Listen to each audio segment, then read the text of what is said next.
वालेकुम व्यूवर्स। आज हम ज़बरदस्त किस्म का पेस्ट बना रहे हैं और जो चीज़ें मेरे पास हैं पेस्ट के लिए तो वो कुछ यूँ हैं। यहाँ पर हमारे पास एक बाउल भर के तली हुई प्याज है और 3 अदद हमारे पास टमाटर हैं जिन्हें हमने फ्रीज़ किया हुआ था और छिलके उतार दिए तो फिर कट कर दिए। यहाँ पर हमारे पास 3 अदद हरी मिर्चें हैं, तो आप इसमें अपने टेस्ट के मुताबिक तो मिर्चें ऐड कर सकते हो। तो यहाँ हमारे पास 5 से 6 टेबल स्पून के करीब लहसुन है जिसे हमने पहले ही पीसा हुआ था, तो पेस्ट हमारे पास मौजूद था तो लिहाजा मैंने पेस्ट इसमें ऐड कर दिया।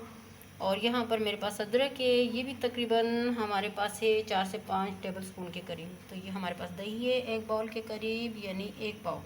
इसे हमने घर पे भी बनाया हुआ है और इसकी भी रेसिपी मेरे पेज पे मौजूद है, तो आप देख सकते हो। और आज हम ये ज़बरदस्त किस्म का पेस्ट इसलिए बना रहे हैं कि जैसे कि अचानक मेहमान आ जाते हैं और हमने कुछ बनाना होता है, यानी कौरमा कर लें, कुछ भी कर लें, मटन कर लें, कढ़ाई गोश्त कर लें, अदरवाइज़ कुछ भी, तो उसके लिए हमने फ़ौरन हमें होता है कि हमने ये कट कर दो, ये कट कर दो, तो बाज़ औक़ात नहीं भी होता, मेहमानों के पास भी बैठना होता है। तो उससे बेस्ट ये तरीका है कि आप 8 से 10 दिनों के लिए पेस्ट होता है, तो आप बना के फ्रीज़र में रख के और अपने सालन जैसे कि चिकन बना रहे हो, मटन बना रहे हो, चिकन मटन को आप ज़ीरे में तल लो, उसके बाद ये जो हम पेस्ट बना रहे हैं ये आप ऐड कर सकते हो, अपने टेस्ट के अकॉर्डिंग ऐड कर सकते हो, और जितना आपको चाहिए होता है, जितना आपका चिकन है उतनी क्वांटिटी में ऐड कर सकते हो।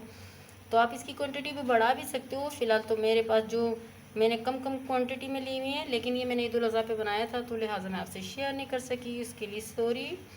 तो उसके बाद में ये क्योंकि घर में इतने काम आ जाते हैं ईद उल अज़हा पे, तो बहुत सारे काम पता नहीं कहाँ से आ जाते हैं इतने सारे काम, तो लिहाजा हम इसका पेस्ट बना रहे हैं और आपको दिखाती हूँ कि इसको हमने कैसे फ्रीज़ करना है। तो चलिए हम पेस्ट बनाते हैं। ये देखिए जी, मैंने सब कुछ इसमें ऐड कर दिया सिवाय दही के, तो वो भी मैं इसमें ऐड करने लगी हूँ, तो ये भी ऐड हो गया। ये देखिए व्यूअर्स, हमारा ज़बरदस्त किस्म का पेस्ट रेडी हो गया है, बहुत ज़बरदस्त लग रहा है। तो इसको आप ज़िप लॉक बैग में भी डाल के, तो अपनी क्वांटिटी के हिसाब से आप ज़िप लॉक बैग में डाल के तो फ्रीज़ कर सकते हो, या आप एयर टाइट बॉक्स में डाल के फ्रीज़ कर सकते हो। और अगर आपने हाफ़ केजी चिकन बनाना हो या मटन बनाना हो तो आप इसके लिए 1 बाउल भर के, यानी ये जो मैंने दही का लिया था अभी देखें ये पड़ा हुआ यहीं पर ही, और ये आप ऐड कर सकते हो जितना इसको भर के, तो ये है 250 ग्राम का, तो आप इतना ऐड कर सकते हो, या अपनी क्वांटिटी के हिसाब से जितनी आपको ग्रेवी चाहिए उतना ऐड कर लो। तो ये ज़बरदस्त किस्म का हमारा पेस्ट रेडी हो गया है, आप भी बनाएं और इंजॉय करें। तो मैं आपको फ्रीज़ जो किया हुआ हमारा पेस्ट है तो वो दिखाती हूँ। ये देखिए हमारा मज़ेदार किस्म का जो पेस्ट है ये हमने यहाँ पे फ्रीज़ करके भी आपको दिखा दिया, आप भी बनाएं और इंजॉय करें, बहुत ज़बरदस्त है। और अगर आपको हमारी आज की ये रेसिपी अच्छी लगी हो तो हमारे चैनल को लाइक करें, सब्सक्राइब करें और बेल आइकन दबाना नहीं भूलिएगा। Thank you.